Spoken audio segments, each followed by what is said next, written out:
Kira-kira 3 minggu yang lalu, saya dihubungi seorang ibu-ibu. Waktu itu saya masih di Bekasi, dan ibu-ibu itu WA ke saya, kurang lebih WA-nya gini, Mas Arif bisa bantu saya nggak untuk ngobatin adik saya yang kena gangguan jin. Katanya dicintai bangsa jin, sehingga sampai umur 31 tahun, dia belum menikah, dan susah untuk mendapatkan pasangan. Dan tanpa banyak perhitungan, saya langsung balas, baik Mbak, kita bisa ketemu. Nah, waktu itu saya langsung menuju ke Bogor karena ada pasien juga di sana, dan saya Sherlock ke beliau. Waktu itu saya ke Bogor, daerah Cilengsi Bogor lah gitu kan. Saya di hotel itu. Kemudian ketika saya Sherlock, dan ibu-ibu itu langsung datang ataupun ke tempat saya di penginapan saya. Dan disitulah cerita. Dan bagaimana ceritanya? Kita bahas di Kala Senja.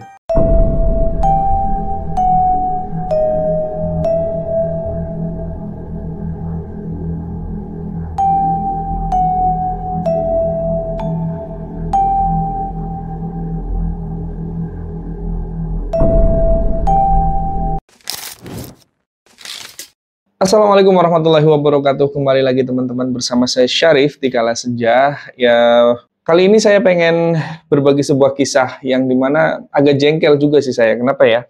Karena ketika kisah ini saya coba untuk sajikan buat teman-teman supaya teman-teman menjadi pembelajaran dan menjadi notice gitu ya, bahwa hal-hal semacam ini masih banyak banget terjadi gitu, bahkan menimpa orang-orang yang boleh dikatakan melek teknologi dan orang-orang yang modern gitu. Melanjut cerita saya yang tadi, ketika ibu-ibu itu datang ke penginapan dan menceritakan gitu kan ya. Kita duduk di lobi depan sambil ngobrol sebenarnya apa yang terjadi. Kemudian ibu-ibu tuh cerita. Jadi sebenarnya gini Mas, saya ngubungin Mas Arif itu tahu dari YouTube ya gitu kan, biasa tahu dari YouTube, kemudian nyari di IG.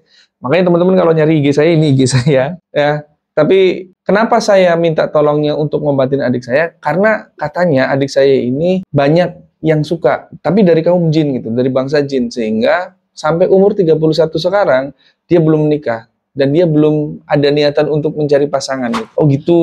Ya waktu itu saya menerima gitu kan, saya sharing gitu kan. Karena memang pada waktu itu saya selain ke Bogor harus ke Depok juga, kemudian juga ke Jakarta Timur kalau nggak salah ya. Jadi saya pending sampai 2 minggu gitu. Bukan sok sibuk, memang banyak banget tiap minggu saya keluar. Saya pending sampai 2 minggu, dan qadarullah beberapa hari yang lalu saya main ke rumahnya. Saya nggak usah sebut daerahnya gitu kan, karena beliau pasti nonton ini, tapi saya udah izin kok untuk mengangkat kasus ini. Ketika saya main ke rumah beliau, ke tempat beliau, dan dijemput sama adiknya itu gitu kan, turun di stasiun, jemput, dan sambil ngobrol-ngobrol di dalam mobil, sambil melakukan observasi ya, atau assessment. Sebenarnya kenapa belum begini begitu, tapi ya karena waktu itu di dalam mobil ya, gitu kan, nggak khusyuk. Sehingga cerita sesampainya di rumah saya disambut, ini itu selesai, kemudian sambil sedikit ngopi dan bercengkrama gitu kan dengan keluarganya. Gitu. Nah setelah panjang lebar ngobrol sejarah, ngobrol kenapa ngubungin saya gitu kan. Akhirnya pada saat ketika si adik itu ya, taruhlah saya sebut namanya Mbak Tiwi kali ya, biar nggak sama seperti orang yang sebenarnya. Mbak Tiwi ini usianya 31 tahun dan beliau belum menikah. Karena sebelum ketemu saya, ya, kakak-kakaknya ini, kemudian juga saudara-saudaranya sudah mengikhtiarkan bahasanya, mengikhtiarkan kepada orang-orang yang katanya pintar. Tapi nggak tahu pintar apa ya, pintar ngibul atau pintar bohongin orang, kita nggak tahu ya. Kemudian kan saya tanya, Mbak, sebenarnya apa yang menjadi diagnosa Mbak Tiwi ini ketika ditanyakan sama orang-orang yang katanya pintar itu? Kemudian kakaknya bercerita lah, iya Mas, jadi sebelum ke Mas Arif saya itu sudah coba untuk menanyakan tentang kondisi adik saya. Dan serem Mas katanya. Serem gimana? Ya katanya adik saya ini ada beberapa bangsa jin yang suka gitu, ada yang demen, sampai akhirnya ketika ada laki-laki manusia ya, ketika ada laki-laki yang coba deketin, itu nolak. Dan anaknya juga temperamen gitu. Nah ketika ngomong begitu tuh sebelahnya tuh dia gitu loh, si Mbak Tiwinya diomongin begitu. Mbak Tiwinya diem begini aja nunduk. Nah kemudian singkat cerita, saya tanyakan lagi ke Mbak Tiwi. Dengan rekan saya, waktu itu saya berdua dengan rekan saya. Nah, ketika saya tanyakan, betul seperti itu Mbak Tiwi? Nah, ketika saya tanya seperti itu, Mbak Tiwi kayak nggak terima gitu. Maksudnya nggak terima. Apaan sih? Orang saya nggak kenapa-napa kok.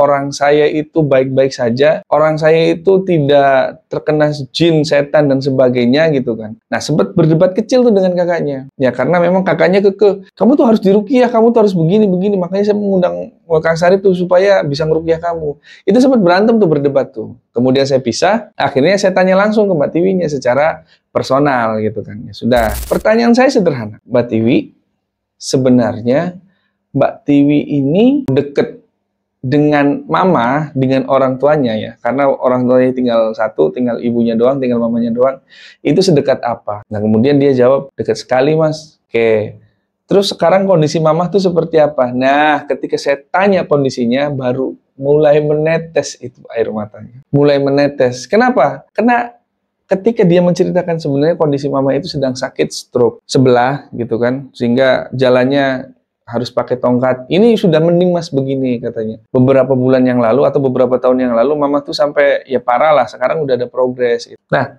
ketika saya menanyakan kondisi mamanya, dia menangis. Kemudian, nah ini celah saya untuk masuk ke dalam relung hatinya, pengen coba ngorek lebih dalam lagi. Apa ketika saya tanyakan mama kondisinya kok menangis gitu. Kemudian diceritakan, sebenarnya saya itu dulu udah pernah kerja mas di salah satu perusahaan di daerah Tangerang. Tapi ketika saya dengar mama sakit, saya tinggalin tuh pekerjaan saya, walaupun baru 1 bulan gitu kan. Oke, dari situ kemudian saya coba ngurusin mama, sampai akhirnya ya seperti sekarang ini ada progres, ada perubahan. Oh, dari situ.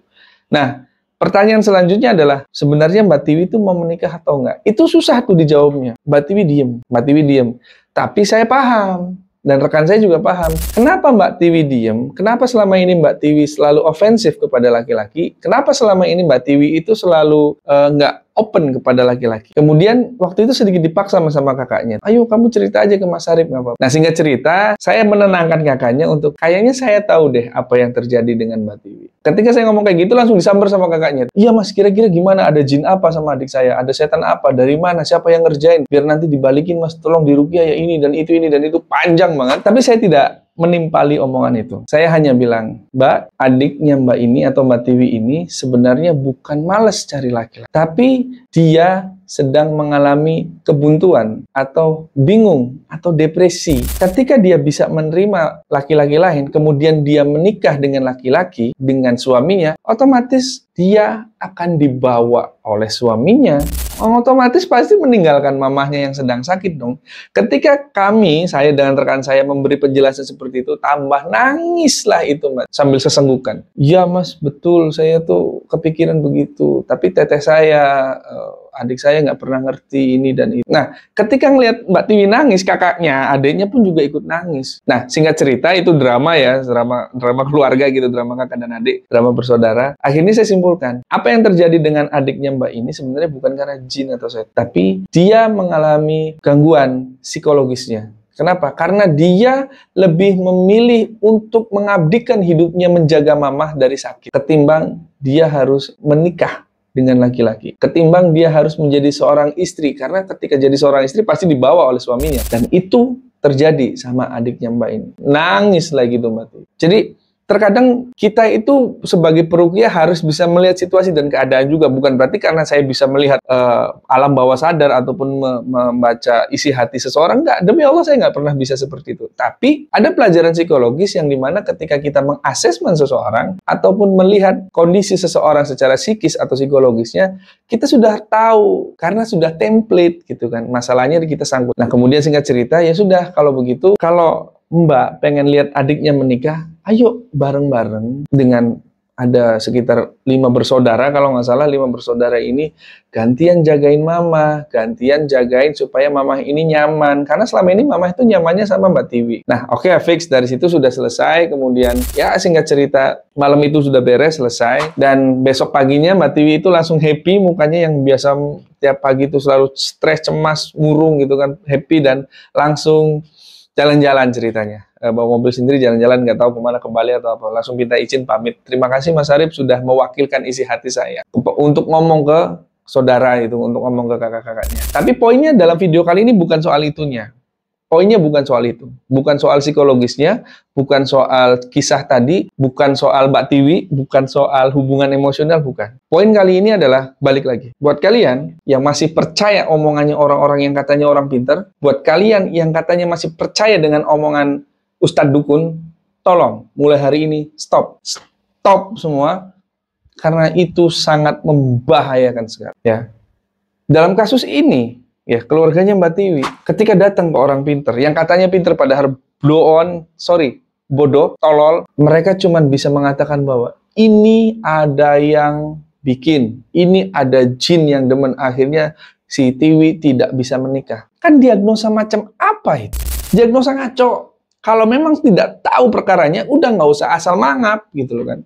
Buat kalian nih yang suka nerawang-nerawang, ya, yang nonton video ini, buat kalian yang suka bisa katanya melihat sejarah di seseorang, buat kalian yang katanya bisa melihat masa lalu seseorang, sadar, omongan kalian itu membahayakan psikologis orang lain.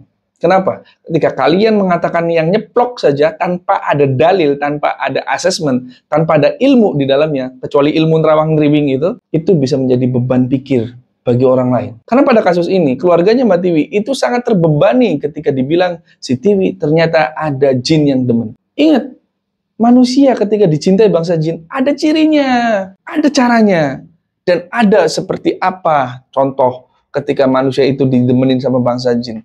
Bukan cuma susah untuk menikah, enggak. Masih ada rentetan cerita, masih ada rentetan ciri-cirinya. Jadi kalian yang suka nebak-nebak, hati-hati. Kalau pengen belajar, nonton video di Kala Senja biar tahu ciri-cirinya. Ya. Dari hal itu saya udah kesel banget, ya Allah. Berarti selama ini banyak korban yang menganggap bahwa orang-orang yang bertanya kepada orang-orang pintar itu, walaupun belum ngobrol tapi bisa nebak permasalahannya kamu begini.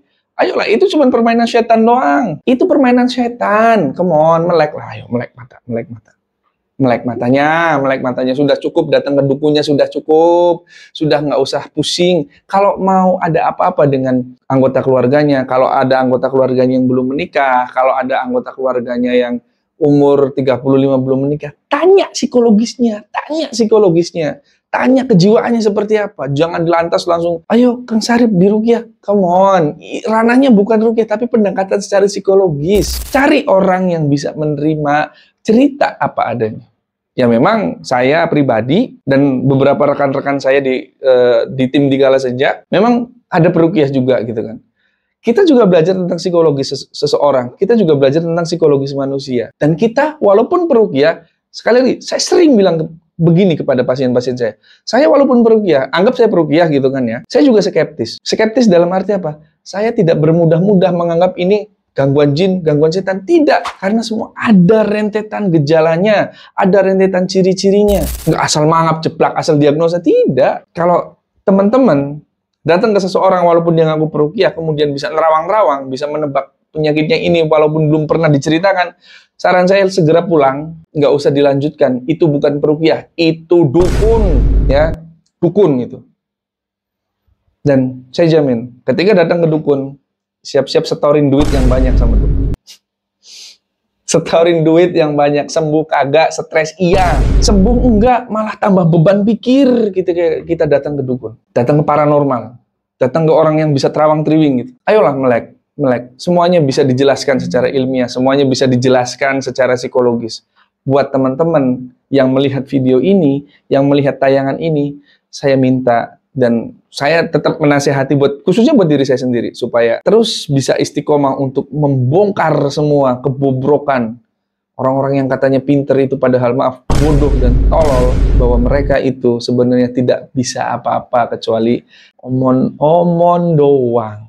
Apapun itu titelnya, Mbah Yai, Ustadz, Syekh, atau apa. Kalau terawang triwing, tinggalin.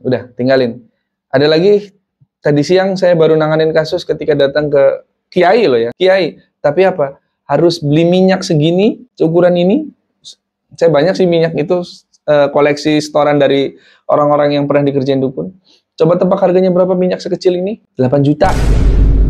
Buat apa? Buat supaya rumah tangganya langgeng. Dari mana itu ceritanya? Saya udah langsung kata aja, Pak, udah tinggalin aja itu orang. Walaupun labelnya kiai, pimpinan pondok pesantren A, B, C, D, udah nggak usah diladenin. Dia itu nggak tahu apa-apa. Dia itu cuman buat cari cuan, cari uang. 8 juta, ayolah. Itu cuman minyak wangi biasa, palingnya 8.000, 10 ribuan. Kenapa itu bisa mahal? Karena dikarang cerita. Jadi muslim yang cerdas, jadi muslim yang cermat, jadi muslim yang kritis, jadi muslim yang sehat secara pribadi, secara tubuh, secara pola pikir juga. Ingat, kata Imam Syafi'i rahimahumullah, timbang amalan seseorang itu di atas Al-Quran dan hadis atau sunnah Nabi. Ketika mereka tidak ada di atas keduanya, maka tinggalkan. Apalagi bicara perkara gaib. Jadi apa esensi dari konten kali ini? Selain saya marah-marah, sorry, maaf banget. Saya gemes sama orang-orang kayak gitu. Saya gemes sama orang-orang yang suka nunjuk-nunjukin gitu. Kamu belum nikah umur sekian. Jangan-jangan kamu, alah, mau dari mana? Nggak gitu. Ya.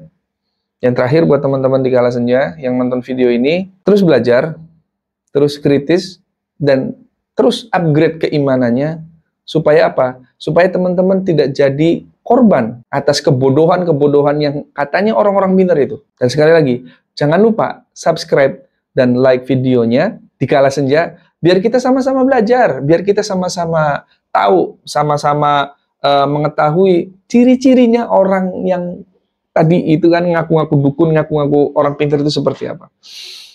Itu saja dari saya. Nanti kita lanjut materi selanjutnya. Terima kasih. Nun wal qalami wa ma yasturun. Assalamualaikum warahmatullahi wabarakatuh.